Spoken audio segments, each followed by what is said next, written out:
Welcome. Today we're reading the chapter The Rosebush, of the novel The Blue Castle. Now, sit tight and let's get into it. There was a rosebush on the little Sterling lawn, growing beside the gate. It was called Doss's rosebush. Cousin Georgiana had given it to Valency 5 years ago, and Valency had planted it joyfully. She loved roses, but of course the rosebush never bloomed. That was her luck.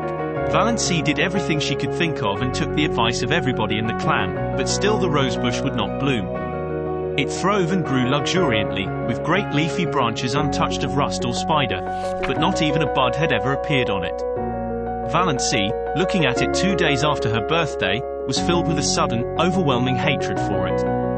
The thing wouldn't bloom. Very well, then, she would cut it down. She marched to the tool room in the barn for her garden knife, and she went at the rosebush viciously. A few minutes later, horrified Mrs. Frederick came out to the veranda and beheld her daughter slashing insanely among the rosebush boughs.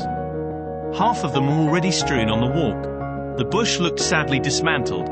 "Doss, what on earth are you doing? Have you gone crazy?" "No," said Valency. She meant to say it defiantly, but habit was too strong for her. She said it deprecatingly. "I had just made up my mind to cut this bush down. It is no good. It never blooms, never will bloom." "That is no reason for destroying it," said Mrs. Frederick sternly. "It was a beautiful bush and quite ornamental. You have made a sorry-looking thing of it." "Rose trees should bloom," said Valency a little obstinately. "Don't argue with me, Doss. Clear up that mess and leave the bush alone. I don't know what Georgiana will say when she sees how you have hacked it to pieces. Really, I'm surprised at you. And to do it without consulting me." "The bush is mine," muttered Valency. "What's that? What did you say, Doss?" "I only said the bush was mine," repeated Valency humbly. Mrs. Frederick turned without a word and marched back into the house. The mischief was done now.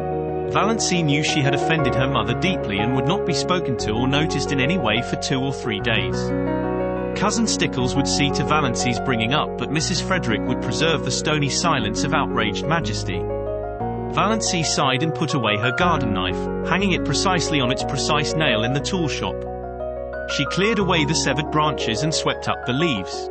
Her lips twitched as she looked at the straggling bush.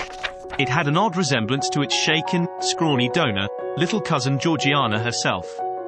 "I certainly have made an awful-looking thing of it," thought Valency. But she did not feel repentant, only sorry she had offended her mother. Things would be so uncomfortable until she was forgiven. Mrs. Frederick was one of those women who can make their anger felt all over a house. Walls and doors are no protection from it. "You'd better go uptown and get the mail," said Cousin Stickles, when Valency went in. "I can't go, I feel all sort of peaky and pinny this spring. I want you to stop at the drugstore and get me a bottle of Redfern's blood bitters. There's nothing like Redfern's bitters for building a body up. Cousin James says the purple pills are the best, but I know better.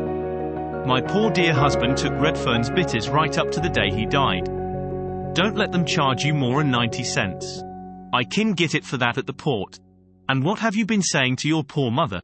Do you ever stop to think, Doss, that you can only have one mother?" "One is enough for me," thought Valency undutifully, as she went uptown. She got Cousin Stickles' bottle of bitters, and then she went to the post office and asked for her mail at the general delivery. Her mother did not have a box. They got too little mail to bother with it. Valency did not expect any mail, except the Christian Times, which was the only paper they took. They hardly ever got any letters. But Valency rather liked to stand in the office and watch Mr. Carew, the grey-bearded, Santa Clausy old clerk, handing out letters to the lucky people who did get them. He did it with such a detached, impersonal, Jove-like air, as if it did not matter in the least to him what supernal joys or shattering horrors might be in those letters for the people to whom they were addressed. Letters had a fascination for Valency, perhaps because she so seldom got any. In her Blue Castle, exciting epistles, bound with silk and sealed with crimson, were always being brought to her by pages in livery of gold and blue, but in real life her only letters were occasional perfunctory notes from relatives or an advertising circular. Consequently, she was immensely surprised when Mr. Carew, looking even more Jovian than usual, poked a letter out to her. Yes, it was addressed to her plainly, in a fierce, black hand. Miss Valency Sterling, Elm Street, Deerwood, and the postmark was Montreal. Valency picked it up with a little quickening of her breath. Montreal. It must be from Dr. Trent. He had remembered her, after all.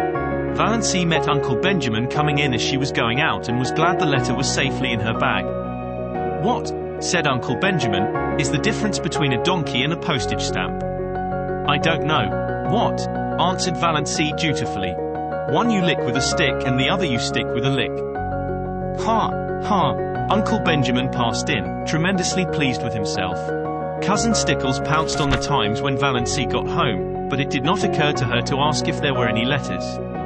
Mrs. Frederick would have asked it, but Mrs. Frederick's lips at present were sealed. Valency was glad of this. If her mother had asked if there were any letters, Valency would have had to admit there was. Then she would have had to let her mother and Cousin Stickles read the letter and all would be discovered. Her heart acted strangely on the way upstairs, and she sat down by her window for a few minutes before opening her letter. She felt very guilty and deceitful. She had never before kept a letter secret from her mother. Every letter she had ever written or received had been read by Mrs. Frederick. That had never mattered. Valency had never had anything to hide. But this did matter. She could not have anyone see this letter. But her fingers trembled with a consciousness of wickedness and unfilial conduct as she opened it, trembled a little, too, perhaps, with apprehension. She felt quite sure there was nothing seriously wrong with her heart, but one never knew. Dr. Trent's letter was like himself, blunt, abrupt, concise, wasting no words. Dr. Trent never beat about the bush. "Dear Miss Sterling," and then a page of black, positive writing. Valency seemed to read it at a glance. She dropped it on her lap, her face ghost white. Dr. Trent told her that she had a very dangerous and fatal form of heart disease, angina pectoris, evidently complicated with an aneurysm, whatever that was, and in the last stages. He said, without mincing matters, that nothing could be done for her. If she took great care of herself, she might live a year, but she might also die at any moment. Dr. Trent never troubled himself about euphemisms. She must be careful to avoid all excitement and all severe muscular efforts. She must eat and drink moderately, she must never run, she must go upstairs and uphill with great care. Any sudden jolt or shock might be fatal. She was to get the prescription he enclosed filled and carry it with her always, taking a dose whenever her attacks came on. And he was hers truly, H.B. Trent. Valency sat for a long while by her window. Outside was a world drowned in the light of a spring afternoon, skies entrancingly blue, winds perfumed and free, lovely, soft, blue hazes at the end of every street. Over at the railway station a group of young girls was waiting for a train. She heard the gay laughter as they chatted and joked. The train roared in and roared out again. But none of these things had any reality. Nothing had any reality except the fact that she had only another year to live. When she was tired of sitting at the window, she went over and lay down on her bed, staring at the cracked, discolored ceiling. The curious numbness that follows on a staggering blow possessed her. She did not feel anything except a boundless surprise and incredulity, behind which was the conviction that Dr. Trent knew his business and that she, Valency Sterling, who had never lived, was about to die. When the gong rang for supper, Valency got up and went downstairs mechanically, from force of habit. She wondered that she had been let alone so long. But of course her mother would not pay any attention to her just now. Valency was thankful for this. She thought the quarrel over the rosebush had been really, as Mrs. Frederick herself might have said, providential. She could not eat anything, but both Mrs. Frederick and Cousin Stickles thought this was because she was deservedly unhappy over her mother's attitude, and her lack of appetite was not commented on. Valency forced herself to swallow a cup of tea and then sat and watched the others eat, with an odd feeling that years had passed since she had sat with them at the dinner table. She found herself smiling inwardly to think what a commotion she could make if she chose. Let her merely tell them what was in Dr. Trent's letter, and there would be as much fuss made as if Valency thought bitterly they really cared two straws about her. Dr. Trent's housekeeper got word from him today, said Cousin Stickles, so suddenly that Valency jumped guiltily. Was there anything in Thorpe Waves? Mrs. Judd was talking to her uptown. They think his son will recover, but Dr. Trent wrote that if he did, he was going to take him abroad as soon as he was able to travel and wouldn't be back here for a year at least. That will not matter much to us, said Mrs. Frederick majestically. He is not our doctor. I would not, here she looked or seemed to look accusingly right through Valency, have him to doctor a sick cat. May I go upstairs and lie down, said Valency faintly. I have a headache. What has given you a headache? Asked Cousin Stickles, since Mrs. Frederick would not. The question had to be asked. Valency could not be allowed to have headaches without interference. You ain't in the habit of having headaches. I hope you're not taking the mumps. Here, try a spoonful of vinegar. Piffle, said Valency rudely, getting up from the table. She did not care just then if she were rude. She had had to be so polite all her life.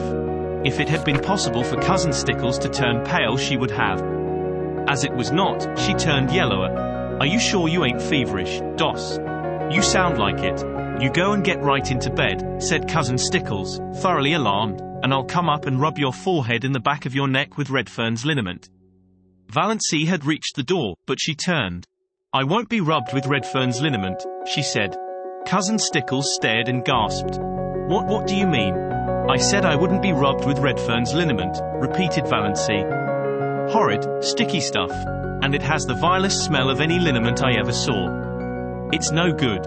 I want to be left alone, that's all. Valency went out, leaving Cousin Stickles aghast. She's feverish, she must be feverish, ejaculated Cousin Stickles. Mrs. Frederick went on eating her supper. It did not matter whether Valency was or was not feverish. Valency had been guilty of impertinence to her. Did you enjoy today's chapter of The Blue Castle? Why not subscribe and ring the bell?